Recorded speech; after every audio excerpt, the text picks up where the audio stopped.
O Instituto Lucense de Desenvolvemento Económico e Social xa executou máis do 90% do Plan de Axudas ao Medio Rural, convocado para financiar obras de asociacións veciñais.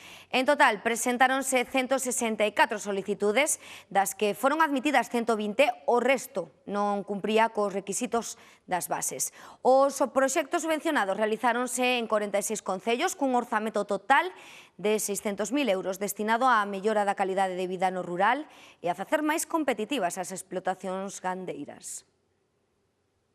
No Monte do Toco, en Vilaodriz, na Ponte Nova, os veciños solicitaron a construción dun punto de recollida de plásticos agrícolas. Sílase en rolos, que tamén para tapar os hilos e todo iso, pois non hai moito, queimalos non deixan, entón ordenamos na asociación de pedir isto que se fixo aquí. A iniciativa resolve un problema que afecta a meirande parte das explotacións gandeiras. Nun principio queimábanse, pero agora non, agora están por ali. Recollenos o Ayuntamiento, recollenos tamén un tempo, pero é máis fácil así, eu creo eu. Neste proxecto incluído no Plan de Axudas ao Medio Rural, o Inludes investiu 1.125 euros. Fixemos aquí este bordillo ca idea de que os tractores ao dar marcha atrás que paren aquí. A recuperación de fontes e lavadoiros comunitarios foi outra das propostas feitas por varias asociacións veciñais da provincia. Unha das pías recuperadas atópase na parroquia de Benade, en Lugo. Estaba moi deteriorado, moito. Estaba incluso as lousas esas rotas, entón houve que reparalas. As columnas estaban tamén, eran revestidas de cemento, e toda a historia toda picada xa. Entón, pois, o suelo é todo comido. Pero, bueno, agora quedou bonito. O lavadoiro público de Benade foi construído a mediados do século pasado. O terreo regalouno aos veciños o entón alcalde pedáneo. Fue entonces cuando se construyó.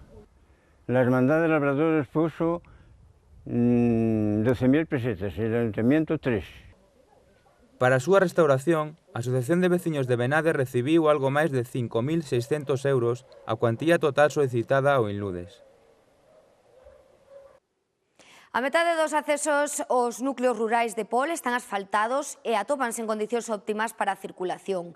As obras leváronse a cabo grazas ao convenio de colaboración asinado en abril polo Concello e a Diputación e as achegas do Plan de Pequenas Infraestructuras e do Plan de Comunidades Veciñais. Nas parroquias de Suevos e Ermunde investíronse 106.000 euros en obras que benefician a 140 veciños. En Cimadevila, na parroquia de Suevos, o arranxo dos accesos fixo posible a entrada de camións e ambulancias á aldea. A actuación destináronse 70.000 euros. Como podedes ver, foi unha mellora importante no acceso a este barrio, non? Porque o acceso non era capaz de vir un camión polo tramo que fixemos e agora pasa, casi diría que pasa un traine, non? O presidente da Deputación e o alcalde de Pol supervisaron o estado destas vías, na compaña dun grupo de veciños. Hai que intentar mellorar as condicións dos núcleos, porque efectivamente, senón a xente se nos vai. Temos un problema moi grave nesta provincia, que é o problema demográfico, que cada vez quedamos menos, pero os que quedamos somos maiores, non? E isto non está pasando, e cada ano pasará máis. Eu creo que como sociedade é moito mellor apostar porque a xente permanezca nos seus núcleos a maior tempo posible, non? É que non tiña forma de pasar un camión. O que se mellorou foi un servicio de maquinaria, de camións e de tractores para poder cruzar o pueblo desde aquí hasta baixo. Dende Cimadevila, ambos os dos mandatarios desplazáronse a Ermunde, onde residen 110 veciños. Nesta parroquia investíronse 35.700 euros no acondicionamento das pistas de entrada e os accesos a todas as viviendas. Na nosa provincia abondan cada vez máis os exemplos de xente nova que decida sentarse no rural cun proxecto innovador e baseado nas técnicas do cultivo ecolóxico. Un deles é a cooperativa Milulloa, ubicada en Palas de Rei, da que son socias 3 mulleres que viron no cultivo de plantas medicinais e aromáticas unha oportunidade de negocio. 10 anos despois adaptáronse á demanda e ampliaron a súa oferta con hortalizas deshidratadas, como o grelo ou o tomate. A carón do Camiño de Santiago está ubicada a Milulloa, que naceu a raíz dun curso para a creación de empresas no que participaron as socias ao rematar os seus estudos. Podíamos dispoñer do terreno, que son estas 10 hectáreas que temos aquí, por unha parte, Por outra parte, xa tiñamos experiencias, porque, bueno, xa tuéramos aquí un pequeno bar no 99, vimos que tamén nos levábamos ben de cara a traballar xuntas, e, por outro lado, pois, pola nosa formación académica, non? Tamén ten que ver, non? Carmela fixo bioloxía e farmacia. Herbaboa, caléndula, melenrama, lavanda, albahaca, melisa ou romero son algunhas das plantas que cultivan empregando técnicas de produción ecolóxica. E xa desde o principio nos pareceu algo fundamental, non?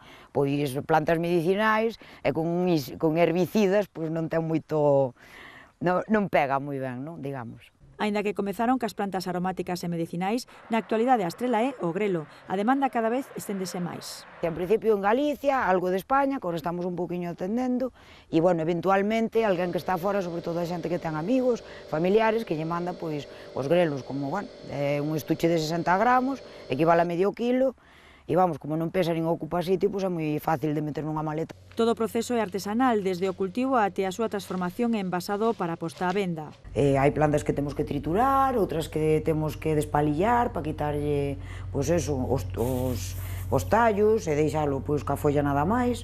É un proceso bastante artesanal, a verdad, bastante laborioso.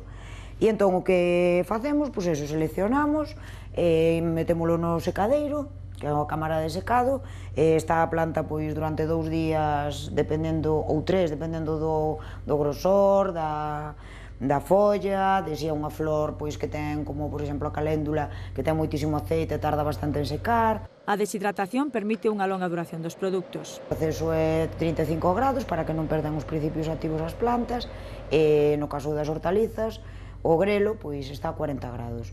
Polo tanto, pois non perde ningunha propiedade, nin ningunha característica organoléptica, e simplemente o que se lle extrae é a auga. Ata este negocio non chegou a crise, xa que cada vez é maior a demanda destes produtos ecolóxicos, pero é o resultado de anos de perseverancia e traballo que se viu recoñecido con numerosos premios, entre eles o de Excelencia e Innovación para Mulleres Rurais do Ministerio de Medio Rural.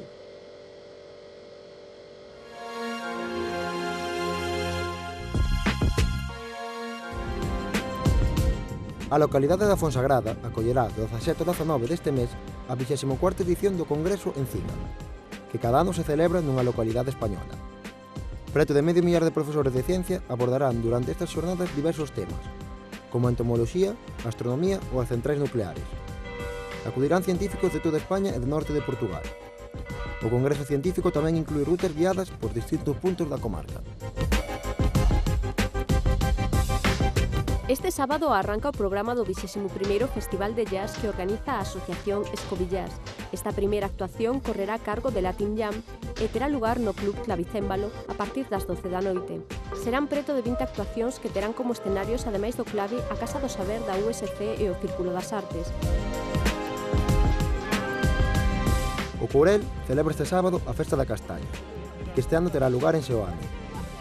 Logo do pregón do escritor Xesús Manuel Marcos, ás 13 horas, actuará a banda de gaitas de Bóveda. A degustación de castañas asadas e viño novo terá lugar ao longo de toda a tarde. O recinto feiral contará cunha zona dedicada á exposición e venda de artesanía e produtos da comarca. A Festa da Castaña do Courel celebrouse por primeira vez no ano 1988. A Fundación TIC difundirá a segunda edición da Noite Aberta ca realización de un DVD proporcional dentro da colaboración que mantén ca Asociación de Autónomas.